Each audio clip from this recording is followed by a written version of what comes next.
Hello guys, आप सभी का स्वागत है आप सभी के YouTube channel clear civil exam में। जैसा कि आपको पता है कि हमारे चैनल पे करंट अफेयर की सीरीज़ चल रही है जो आगामी पेट वीपीएससी और जितने भी वनडे एग्ज़ाम है आपके रेलवे उनके लिए। तो इसी कड़ी में मैं लेके आया हूँ स्टैटिक सब्जेक्ट में से जो सबसे इम्पोर्टेंट है, जो लगभग हर एग्ज़ाम में पूछा जाता है, इंडियन कॉन्स्टिट्यूशन। तो इसमें हम सारे ही चैप्टर कवर करेंगे इंडियन पॉलिटी के जो एग्ज़ाम में पूछे जाते हैं। और ये बाइलिंगुअल रहेगी क्लासेस, कंटेंट में इंग्लिश में है और मैं लेकिन समझाऊंगा हिंदी में। तो ये आपके लिए काफ़ी बेनिफिशियल रहेगा। इस सीरीज़ को मैं 40 से 45 दिन में कराने की कंप्लीट करूँगा और बीच में 3 से 4 क्लासें आया करेंगी इसकी। तो आप अगर ये सीरीज़ फॉलो कर लोगे तो आपको मैं ये भरोसा दिला सकता हूँ कि आपका आने वाले कोई से भी एग्ज़ाम में, आपका यूपीएससी के फ्री में और यूपीपीसीएस का फ्री में और जितने भी वनडे एग्ज़ाम है, सारे ही एग्ज़ाम में आपकी इंडियन पॉलिटी से बाहर नहीं आएगी। तो इसी क्रम में हम सबसे पहले डिस्कस करते हैं सिलेबस।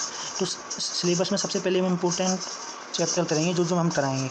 तो सबसे पहले आपका चैप्टर है इंट्रोडक्शन टू कॉन्स्टिट्यूशन। उसके बाद इसमें हम बताएंगे कॉन्स्टिट्यूशन का इंट्रोडक्शन, कैसे क्या स्टार्ट हुआ कॉन्स्टिट्यूशन।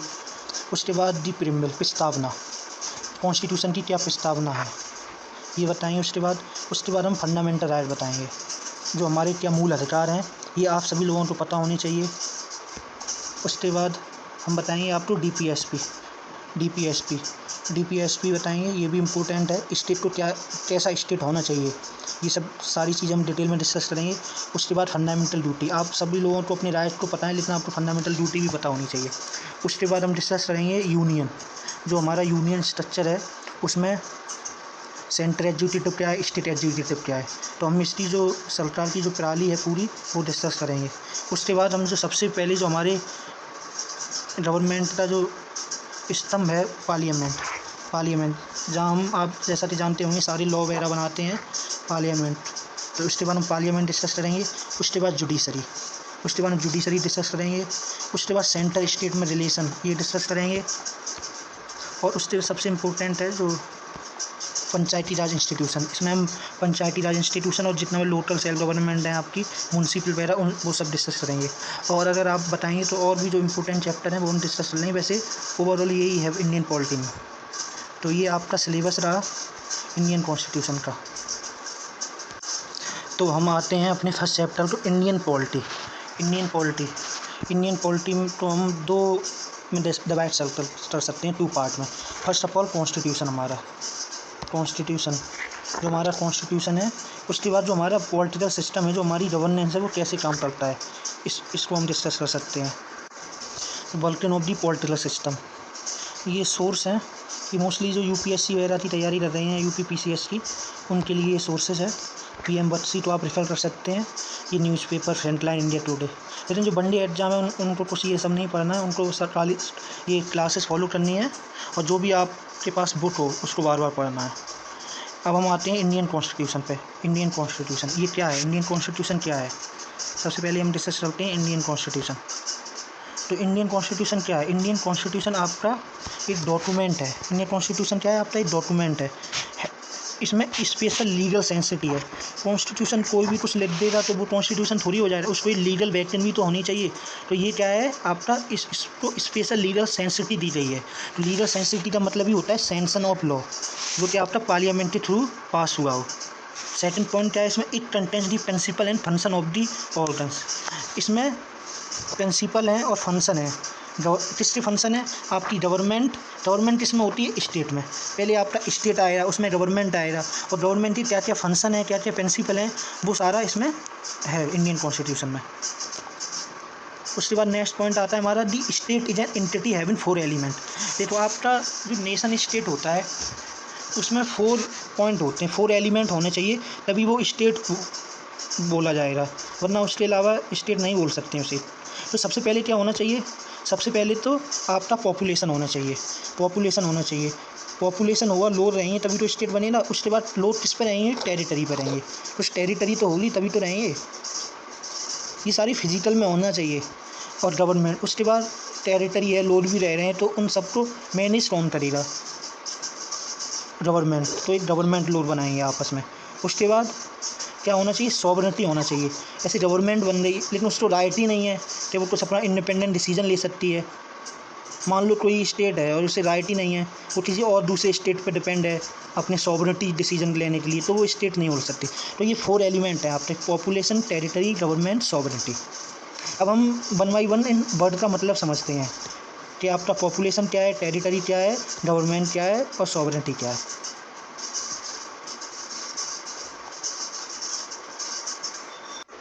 तो हम डिस्कस करते हैं फर्स्ट ऑफ ऑल सॉवरेनिटी क्या होता है। जैसा कि हमने अभी बताया, सॉवरेनिटी होता है आपका supreme decision making power. Supreme decision making power किसी भी स्टेट का, उसे बोलते हैं सॉवरेनिटी। और सॉवरेनिटी भी 2 टाइप्स की होती है आपकी। फर्स्ट ऑफ ऑल होती है इंटरनल सॉवरेनिटी, उसके बाद होती है एक्सटर्नल। आपकी इंटरनल सॉवरेनिटी होती है, ऐसे मान लो किसी स्टेट ने, किसी राज्य ने लॉ बनाया, वो वहाँ के इंडिविजुअल या वहाँ कोई ऑर्गेनाइजेशन है उस पर बाइंडेड है, तो वो हो गया आपकी इंटरनल सॉवरेनिटी। और अगर मान लो एक्सटर्नल सॉवरेनिटी क्या होती है, एक्सटर्नल सॉवरेनिटी होती है आपकी कि इंडिया का रिलेशन पाकिस्तान से है, यूएसए से है, चाइना से है, तो ये कैसा रिलेशन है, क्या पॉलिसीज़ रहनी चाहिए, डिसीजन खुद इंडिया का होना चाहिए, ना कि इस पर किसी और का प्रेशर होना चाहिए। तो ये क्या हो जाएगी आपकी एक्सटर्नल सॉवरेनिटी। तो आपकी सॉवरेनिटी कितने टाइप की होती है? 2 टाइप की, इंटरनल और एक्सटर्नल। इंटरनल भी आपको, इंटरनल जो लॉ हमारे स्टेट ने बनाए हों वो वहाँ के इंडिविजुअल और वहाँ की ऑर्गेनाइजेशन पे बाइंडिंग हो। और एक्सटर्नल सॉवरेनिटी किसी भी स्टेट का, किसी भी राज्य का बाहर के देशों के साथ संबंध उनका कैसा हो, वो उनका इंडिपेंडेंट डिसीजन होना चाहिए, ना कि उसमें किसी का इन्फ्लुएंस होना चाहिए। तो ये आपका हो जाएगा एक्सटर्नल सॉवरेनिटी। और अगर हम एक लाइन में या 2 से 3 वर्ड में कोई आपसे पूछे सॉवरेनिटी क्या होती है, तो आप उससे सीधा सिंपल वर्ड में बोलोगे, it means the supreme decision making power of a state. किसी भी स्टेट की सुप्रीम डिसीजन मेकिंग पावर को ही हम क्या बोलते हैं? सॉवरेनिटी। अब हम आते हैं, और आपको ये तो पता ही होगा, गवर्नमेंट तो हमारी डिस्कस करेंगे। टेरिटरी जहाँ लोग रहें फिजिकल बेसिस पर। पॉपुलेशन तो आप लोग जानते ही हो, जो पॉपुलेशन है, ह्यूमन पॉपुलेशन जो है। उसके बाद हम आते हैं स्टेट फंक्शन पे। स्टेट के क्या क्या फंक्शन होते हैं? स्टेट का काम क्या होता है? लॉ को बनाना होता है स्टेट का काम। लॉ को इम्प्लीमेंटेशन करना, और मान लो लॉ बना लिया, इम्प्लीमेंटेशन भी कर लिया, लेकिन जुडिशरी ने उसे नल एंड वॉइड बोल दिया ये आप कॉन्स्टिट्यूशन के अगेंस्ट है, तो वो तो लॉ नहीं रहेगा। तो उसे ज़्यादा जुडिशरी उसको पास कर दे तो उसे लॉ एजुकेशन होता है ये। तो 3 फंक्शन होते हैं स्टेट से। जुडिशरी भी तो आपका स्टेट का ही पार्ट है ना, आपका लेजिस्लेटिव, एग्जीक्यूटिव, जुडिशरी, ये आपके 3 पार्ट हैं, उन्हीं को ये डिस्क्राइब किया है।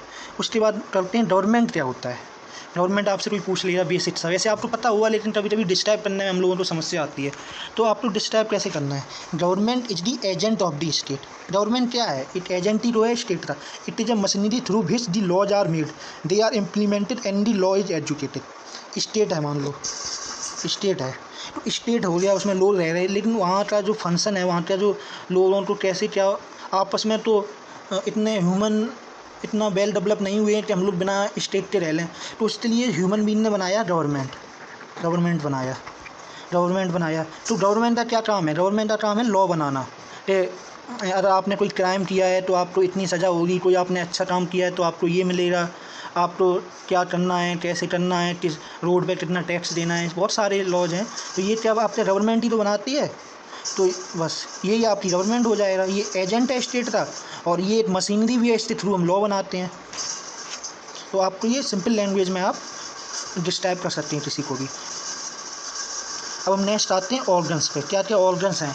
तो फर्स्ट ऑफ ऑल, जैसा कि अभी मैंने प्रीवियस बताया, 3 ऑर्गन्स होते हैं। लेजिस्लेचर, आपका लेजिस्लेचर होता है, एग्जीक्यूटिव होता है, जुडिशरी होता है। ये 3 ऑर्गन्स होते हैं गवर्नमेंट के।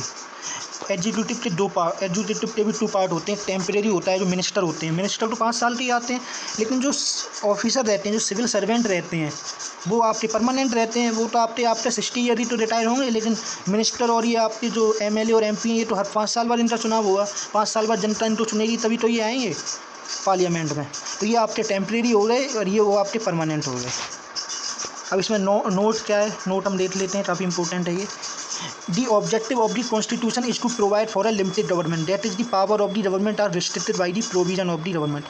मतलब ऐसा है कॉन्स्टिट्यूशन ने, तो क्या ऑब्जेक्टिव है कॉन्स्टिट्यूशन का?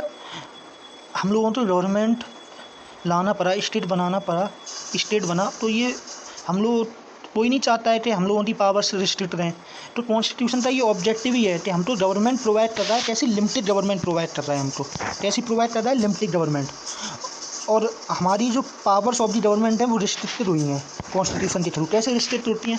फंडामेंटल राइट है तो ये पावर रिस्ट्रिक्शन ही तो है स्टेट पे। ऐसे हमें राइट टू फ्रीडम है, right to express them self है, राइट टू स्लीप है। तो ये सारे आर्टिकल, तो ये आपके जो सारे आर्टिकल हैं ये गवर्नमेंट की पावर को रिस्ट्रिक्ट तो रह सकते हैं। मान लो कोई गवर्नमेंट आपकी अभी NDA की गवर्नमेंट है, वो कोई लॉ लेके आई जो कि आपकी राइट टू फ्रीडम या राइट टू स्पीच है, आपके जितने भी फंडामेंटल आर्टिकल हैं, आर्टिकल 14 to 30 उसका वायलेशन करती है। तो हम लोग सड़क पे आएंगे, कोर्ट जाएंगे, अपना प्रोटेस्ट करेंगे। तो ये आपकी जो स्टेट है, ये आपकी गवर्नमेंट है, उससे पावर को रिस्ट्रिक्ट तो कर रहा है। तो यही हमारे कॉन्स्टिट्यूशन का ऑब्जेक्टिव है। और कॉन्स्टिट्यूशन का क्या है?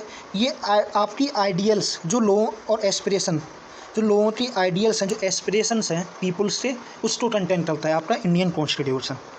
सब लोग चाहिए कि हमको एक अच्छी हेल्थ मिले, अच्छा रोज़गार मिले। तो यही तो सारे आपके DPSP में किए हम लोग जो चाहें वो कर सकते हैं विद लिमिटेड रिस्ट्रिक्शन। तो ये आपके सारे कॉन्स्टिट्यूशन के ऑब्जेक्टिव हैं। अब हम आते हैं इंडियन कॉन्स्टिट्यूशन पे। तो इंडियन कॉन्स्टिट्यूशन को हम दो पार्ट में डिवाइड कर सकते हैं। फर्स्ट ऑफ ऑल आपका फिलोसफिकल बेसिस, फर्स्ट क्या है आपका फिलोसफिकल बेसिस, दूसरा आपका गवर्नमेंटल बेसिस। हर चीज़ के पीछे फिलोसफी होती है। अगर फिलोसफी ना हो तो उसका एक ऑब्जेक्टिव ही ख़त्म हो जाए। तो फिलोसफी होती है। क्या क्या फिलोसफी हमारी, क्या फिलोसफिकल बेसिस है? सब फर्स्ट ऑफ ऑल हमारा प्रिमिल है, प्रस्तावना। उसके बाद फंडामेंटल राइट है, DPSP है, फंडामेंटल ड्यूटी है। ये आपके क्या हो गए? ये आपके फिलोसफिकल बेसिस हो गए। गवर्नमेंट बेसिस में ये आता है आपका मेन, गवर्नमेंट कैसे चलेगी, ये सिस्टम होता है ना गवर्नेंस का। ऐसा तो नहीं है एक प्रधानमंत्री बनेगा वही चला लेगा दिल्ली से गवर्नमेंट। प्रधानमंत्री हुआ, मिनिस्टर हुआ, और फिर हर ज़िले में DM हुआ। एक पूरा मशीनरी है ना, उसी से तो पूरा हम लोगों का सिस्टम चल रहा है, वरना वन मैन तो चलेगा नहीं। प्रधान लेवल तक पंचायती राज भी लाया गया थे, गांव स्तर तक लोगों के एस्पिरेशन को पूरा कर सकते हैं। तो ये गवर्नमेंटल बेसिस में होते हैं आपके तीन पार्ट होते हैं। आपका सेंट्रल गवर्नमेंट आ जाएगी, आपका central government, state government, local self government. Central government में और स्टेट गवर्नमेंट तीनों में ही एग्जीक्यूटिव होता है, लेजिस्लेटिव होता है, जुडिशरी होता है। तो आपका सेंट्रल में भी पार्लियामेंट होगी, स्टेट में भी आपकी लेजिस्लेटिव असेंबली होगी, इसमें भी आपके मिनिस्टर होंगे, इसमें भी असेंबली होगी। और दोनों राज्य के लिए हाई कोर्ट हैं और सेंट्रल के लिए सुप्रीम कोर्ट है। तो आपके ये तीनों में कॉमन होते हैं। और लोकल सेल्फ गवर्नमेंट का एक अलग फंक्शन होता है। लोकल सेल्फ गवर्नमेंट को हम दो भाग में डिवाइड कर सकते हैं, रूरल में और अर्बन में। गांव के लोगों के लिए अलग लोकल सेल्फ गवर्नमेंट है, उनकी अलग समस्याएं, शहर के लोगों के लिए अलग है। जैसा गांव में प्रधानी का चुनाव होता है आप लोग देखते हुए। और म्यूनसिपल में, अर्बन म्यूनसिपल बॉडीज़ जो होती हैं, जो चेयरमैन चुना जाता है, मेयर चुना जाता है, पार्षद चुना जाता है। तो ये सब हैं आपके अर्बन म्यूनसिपल बॉडीज़ के। उसके बाद क्या क्या आ जाता है? इसके अलावा सेंटर स्टेट रिलेशन आ जाएंगे आपके। सेंटर स्टेट रिलेशन, कैसे स्टेट रिलेशन होने चाहिए, क्या पावर सेंट्रल को है, क्या स्टेट को है, जो रेवेन्यू है वो कैसे उन दोनों के बीच में डिस्ट्रीब्यूट होगा। उसके लिए हमारा फाइनेंस कमीशन है हमारा। फाइनेंस कमीशन आपका किस आर्टिकल में आता है? 280 में। इंस्टीट्यूशन भी है, इलेक्शन कमीशन है, आपका CAG है, तो आपके इंस्टीट्यूशन है। मिसलिनियस प्रोविजन में इमरजेंसी है, कोऑपरेटिव है, ट्रिब्यूनल है। तो ये आपके सारे मिसलिनियस भी हैं, बहुत सारी चीज़ें हैं। एक चीज़ तो है नहीं, गवर्नमेंट एक इंस्टीट्यूशन जो चलती नहीं है। तो ये आपके रहे मिसलिनियस। अब हम जाते हैं हमारा कॉन्स्टिट्यूशन कैसे फ्रेम हुआ। मैं देखो सारा चीज़ शॉर्ट में बता रहा हूँ, शॉर्ट में इन the sense point two point बता रहा हूँ आपको, जितना आपके एग्ज़ाम के लिए यूज़फुल है। इधर उधर की बात नहीं बता रहा हूँ, जो आपके लिए एग्ज़ाम के लिए इंपॉर्टेंट है, जो आपको आना चाहिए, वो आपको मैं बता रहा हूँ। और पढ़ने के लिए तो आप लक्ष्मीकांत पढ़ सकते हो, 700-800 पेज की है। पढ़ना भी चाहिए आपको 1 से 2 बार, लेकिन ये आपके शॉर्ट नोट्स हैं, आपको जल्दी रिवीजन करना है, तो उसके लिए तो आपको नोट्स ही बनाने पड़ेंगे। तो आप इससे नोट्स भी बना सकते हैं, इस वीडियो से काफ़ी हेल्पफुल रहेंगे आपके लास्ट टाइम रिवीजन के लिए। तो सबसे पहले हम आते हैं फ्रेमिंग ऑफ द कॉन्स्टिट्यूशन पे। हमारा कॉन्स्टिट्यूशन कैसे फ्रेम हुआ? हम लोगों का इंडिपेंडेंस का, हम लोगों का स्ट्रगल चल रहा था। तो सबसे पहले डिमांड आई कि हम लोग अगर आज़ाद हो भी जाएंगे, उसके बाद कैसा कॉन्स्टिट्यूशन होगा, क्या लॉ होगा, क्यों अंग्रेज़ तो छोड़ के चले ही जाएंगे, तो यहाँ के लोगों को ही तो इंडिया तो संभालना है। तो उसके लिए हम लोगों का कॉन्स्टिट्यूएंट असेंबली बनाया गया। क्या बनाया गया? आपका कॉन्स्टिट्यूएंट असेंबली। जो सबसे पहले इलेक्शन हुआ था कॉन्स्टिट्यूएंट असेंबली का, वो सबसे पहले हुआ था आपका, ये क्वेश्चन वनडे एग्जाम में या किसी भी एग्जाम में पूछ सकते हैं, कब हुआ था? ये आपका जुलाई 1947 को हुआ था। कब हुआ था ये आपका? जुलाई 1947 को हुआ था आपका कॉन्स्टिट्यूएंट असेंबली का इलेक्शन। और कैसे से इलेक्ट हुए थे हमारे जो कॉन्स्टिट्यूएंट असेंबली के मेंबर्स थे? जो ये आपकी प्रोविंशियल असेंबली थी, उन लोगों ने इनको जो कॉन्स्टिट्यूएंट असेंबली के मेंबर थे उनको इलेक्ट किया था। किसने किया था? प्रोविंशियल असेंबलीज ने। और प्रोविंशियल असेंबली को डायरेक्ट और इनडायरेक्ट इलेक्शन के थ्रू इलेक्ट किया गया था, जो प्रोविंशियल असेंबलीज के जो मेंबर थे। ये सबसे इंपॉर्टेंट क्वेश्चन है आपका, पूछ सकते हैं किसी भी एग्जाम कि आपका फर्स्ट सेशन कब हेल्ड हुआ था कॉन्स्टिट्यूएंट असेंबली का? ये आपका हेल्ड हुआ था 9 दिसंबर 1946 को। कब हुआ था? 9 दिसंबर 1946 को ये आपका हेल्ड हुआ था। और इसको किसने प्रिसाइड किया था? ये आपको डॉक्टर सच्चिदानंद सिन्हा ने किया था। उस टाइम भी ये रूल था, जो किसी भी असेंबली का जो सबसे बुजुर्ग लोग हुआ, जो सबसे एक्सपीरियंस हुआ, ओल्डेस्ट हुआ, उसको प्रिसाइड ऑफिसर बनाया जाता था। उस टाइम के लिए तो टेम्परेरी बने थे doctor Sachchidanand Sinha. The Muslim league boycott the session and demanded the separate constituent assembly for Pakistan. जैसा कि आपको बताया पाकिस्तान बनाए, तो मुस्लिम लीग ने आपका कॉन्स्टिट्यूएंट असेंबली को ही बॉयकॉट किया था। ये इसे ही बॉयकॉट करेंगे तभी तो इनका अलग नेशन का डिमांड सुनेंगे अंग्रेज लोग। अगर ये इसी में शामिल हो जाएंगे तो इसका मतलब ये इंडिया तो मान रहे हैं, ये नहीं चाहते हैं पार्टीशन। अब नेक्स्ट पॉइंट हमारा आता है, on 11 December 1947 the doctor Rajendra Prasad were elected as the president of the assembly. हाँ, उसके बाद आपको कैसे आपके इलेक्ट किए गए? उसके बाद आपके डॉक्टर राजेंद्र प्रसाद को इलेक्ट किया गया था असेंबली का प्रेसिडेंट। पहले तो आपके वो थे डॉक्टर सच्चिदानंद सिन्हा, वो तो टेम्परेरी बनाए थे, लेकिन इनको बाई इलेक्शन इलेक्ट किया था। Sir V N Rao was the legal constitutional adviser of the constituent assembly. ये आपके कौन थे? सर वीएन राव, ये लीगल एडवाइजर थे कॉन्स्टिट्यूएंट असेंबली के। ये आपके कम्युनिस्ट थे। असेंबली में कितने 22 कमिटीज़ बनाई गई थी to views on various aspect, अपने व्यूज़ देने के लिए। तो जो आपकी जो इंपॉर्टेंट कमिटीज़ हैं वो हम डिस्कस करते हैं। सबसे पहले आपकी रूल्स कमेटी है, जो रूल्स क्या क्या रूल्स होंगे उसको आपको डॉक्टर राजेंद्र प्रसाद ऑब्वियसली है। जो कॉन्स्टिट्यूएंट असेंबली में रूल्स होंगे वो कौन बनाएगा? वहाँ तक प्रेसाइडिंग ऑफिसर हुआ वही तो बनाएगा। ड्राफ्टिंग कमेटी, ये बहुत मोस्ट इंपॉर्टेंट है क्वेश्चन, ये इजी भी है, ये पहले काफ़ी एग्जाम में पूछते हैं लेकिन अब भी पूछ सकते हैं ग्रुप सी और ग्रुप डी में। तो आपके ड्राफ्टिंग कमेटी के कौन मेंबर थे? BR Ambedkar. Union constitution committee के आपके पंडित नेहरू थे।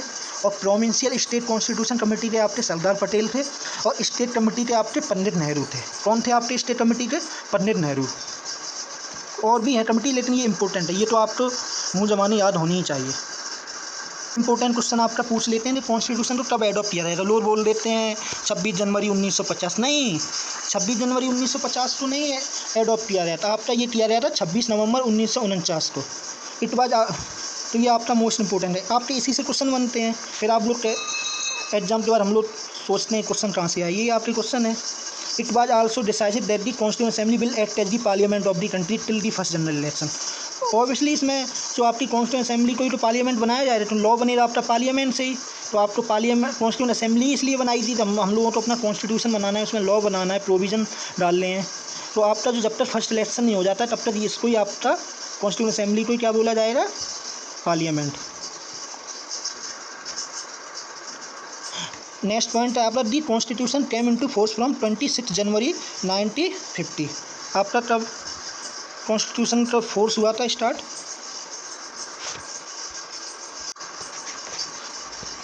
तो आपका कॉन्स्टिट्यूशन कब आया था, कब फोर्स हुआ था?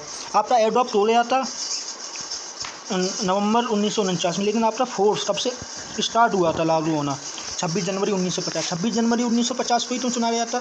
तो इसी दिन हमारा पूर्ण स्वराज को एडॉप्ट किया गया था।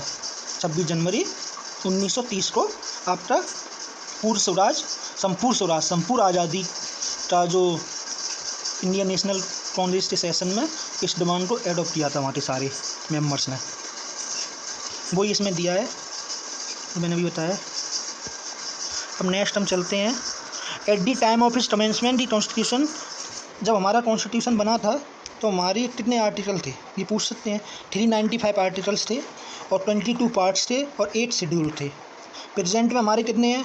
अब तो ये ज़्यादा हो गए हैं, 490 आर्टिकल से ज़्यादा होंगे, आप चेक कर लेना एक बार। और 12 शेड्यूल हैं, शेड्यूल आपके 12 ही हैं। कौन कौन से आपके शेड्यूल थे? ये मोस्ट इंपॉर्टेंट है, ये आपके सबसे इंपॉर्टेंट है, अभी तक जो मैंने पढ़ाया उसमें से सबसे इंपॉर्टेंट आपके शेड्यूल ही हैं। तो सबसे पहले हम आते हैं इसमें, मैंने लगता है इस पीडीएफ में आपका फर्स्ट एंड सेकंड शेड्यूल में ऐड करना भूल गया हूँ, उसके लिए सॉरी। तो मैं लेकिन बता देता हूँ आपको। फर्स्ट शेड्यूल क्या था आपका? फर्स्ट शेड्यूल आपका था जो स्टेट का नाम है, name of the state and their territorial jurisdiction, ये आपका था फर्स्ट शेड्यूल में। ये किस आर्टिकल से है? First to fourth article. आपका नेम, किसी भी स्टेट का नाम एंड उसका जो क्या टेरिटोरी है, उसका कितना एरिया पर उसका जुरिस्डिक्शन है, कितना पावर है, तो ये आपका क्या आ जाता है फर्स्ट शेड्यूल में। नेम ऑफ द स्टेट, ये शॉर्ट में लिख दे रहा हूँ, नेम ऑफ द स्टेट। आपका सेकंड शेड्यूल में क्या है? सेकंड शेड्यूल में आपका, हाँ, फर्स्ट शेड्यूल में आपका यूनियन भी है। नेम, फर्स्ट पॉइंट है आपका name of the state, second point है आपकी name of the union territories. Second schedule में आपका किससे रिलेटेड प्रोविजन है? इमोल्यूमेंट से रिलेटेड है। इमोल्यूमेंट्स है, अलाउंसेस है, प्रिविलेज है, क्या क्या प्रिविलेज होगी, एंड सो ऑन। किन किन लोगों को ये चीज़ें हैं? किन किन लोगों को है? जी प्रेसिडेंट को है आपका, प्रेसिडेंट को है, गवर्नर को है, ये पूछ सकते हैं आप, ऑर्डर में याद कर सकते हैं, लेकिन आप ये ऑर्डर होना चाहिए किन किन लोगों को ये है। स्पीकर को है, स्पीकर आपके, स्पीकर, डिप्टी स्पीकर, चेयरमैन है आपके, deputy chairman of the Rajya Sabha. Fifth point तो इसमें मेंशन ही है, speaker and deputy speaker assembly के आपके जो स्टेट में भी तो होंगे, उनके लिए भी होगा सेम। आपकी जो लेजिस्लेटिव काउंसिल है उसमें है। आपकी लेजिस्लेटिव काउंसिल कितने स्टेट में है? तो 8 में है, आप एक बार चेक कर लेना, 8 में है। 8 स्टेट में भी आपकी लेजिस्लेटिव काउंसिल है, विधान परिषद आपकी 8 स्टेट में है। जज ऑफ द सुप्रीम कोर्ट, जज of the high court and comptroller and auditor general of India, इन लोगों को ये सुविधाएँ मिलेंगी आपको। आप सीधी लेमन लैंग्वेज में सुन लीजिए, क्या क्या मिलेंगी सुविधा? इमोल्यूमेंट्स मिलेंगे, अलाउंसेस मिलेगी और प्रिविलेज भी मिलेगी। प्रिविलेज कैसी? ये कॉमन सिटीजन से अलग ट्रीट किए जाएंगे। आपके जज of the supreme court, president, जो मैंने ये आपको बताया। थर्ड शेड्यूल क्या है आपका? थर्ड शेड्यूल है फॉर्म्स ऑफ ओथ्स और अफर्मेशन। फॉर्म्स ऑफ ओथ्स और अफर्मेशन में आपका थर्ड शेड्यूल आता है। इसमें कौन कौन से आर्टिकल हैं? 75, 84, 99, 124, 140, 173, 188 एंड 219। कौन कौन से लोगों की ओट्स है इसमें? यूनियन मिनिस्टर की है, जो आपका पार्लियामेंट इलेक्शन के लिए कैंडिडेट खड़ा हुआ वो है, और जो मेंबर्स है वो भी है, जो सुप्रीम कोर्ट के जज हैं, controller and auditor general of India हैं, स्टेट मिनिस्टर हैं, जो आपके लेजिस्लेचर, स्टेट लेजिस्लेटर के लिए इलेक्शन लड़ेगा वो कैंडिडेट है, मेंबर है, जज ऑफ द हाई कोर्ट है। ये आपका रहा थर्ड शेड्यूल। फोर्थ शेड्यूल में क्या है आपका? जो एलोकेशन ऑफ सीट्स इन दी राज्यसभा, किस स्टेट में और यूनियन टेरिटरी में कितनी आपकी राज्यसभा सीट होंगी, वो आपका फोर्थ शेड्यूल में दिया है। फिफ्थ शेड्यूल में आपका provision relating to the administration and control of schedule areas and schedule tribe, जो हमारे स्पेशल एरियाज हैं, schedule areas and schedule tribe, उनके लिए क्या क्या प्रोविजन है वो आपके फिफ्थ शेड्यूल में। ये किस आर्टिकल में? 244 में। ये आप भी याद कर।